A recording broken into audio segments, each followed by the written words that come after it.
So আজ সকালে জল, ব্রেড, ক্রিম, কলা আর আপেল দিয়ে ব্রেকফাস্টটা সেরে নিলাম। তারপরে একটা 1 কেজি ডাইজেস্টিভ বিস্কিটের প্যাকেট ছিল, সেটা মা কাটলো। তারপরে লাঞ্চ করলাম। লাঞ্চ করার পরে আমি একটা জুস রাখা ছিল ফ্রিজে, সেটা হচ্ছে খেয়ে নিলাম। আর মা আর বাপি আজকে গেছে আমার বড় মাসিমণিকে দেখতে।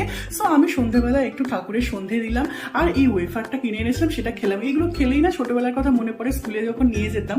তারপরে আমি গেলাম একটু দুধ কিনতে, কারণ চা করতে হবে, দুধটা ফুরিয়ে গেছে। তো দুধ কিনলাম, তারপরে আমি একটা কাটলেট কিনলাম, তারপরে বাড়ি চলে এলাম। অ্যাকচুয়ালি আজকে তো মাদার্স ডে, বাট কিছু সেলিব্রেট করা হয়নি। কালকে মার আমার যাওয়ার কথা ছিল সাউথ সিটি, যেহেতু প্রচন্ড বৃষ্টি হয়েছে, আগের ব্লগেই বলেছি, যেতে পারিনি। আর আজকে মার এখানে যাওয়ারই ছিল।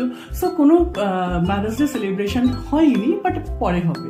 তারপরে মা বাপি এসে গেছিল, তারপরে একটু কেক খেলাম। যেহেতু কোথাও যেতে পারিনি, তাই জন্য রাত্রেবেলা একটু মার আমি একটু আইসক্রিম ডেটে গেছিলাম, তো একটু আইসক্রিম খেয়ে নিলাম।